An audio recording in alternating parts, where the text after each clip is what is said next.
আল্লাহ নির্দিষ্ট করে রেখেছেন পাখির গোশত। সুবহানাল্লাহ।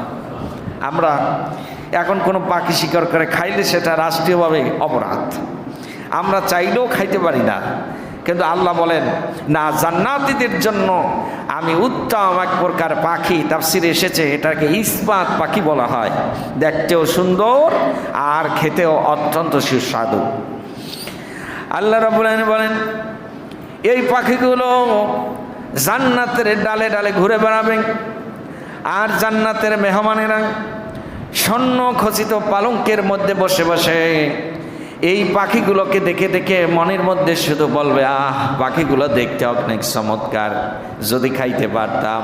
শুধু মনের মধ্যে খাওয়ার ইচ্ছা আকাঙ্ক্ষা করার সাথে সাথে তাদের সামনে একটা দস্তরখানা অটোমেটিক চলে আসবে, খাবারের বর্তন চলে আসবে, প্লেট চলে আসবে, আর ওই পাখিটা ওই প্লেটের মধ্যে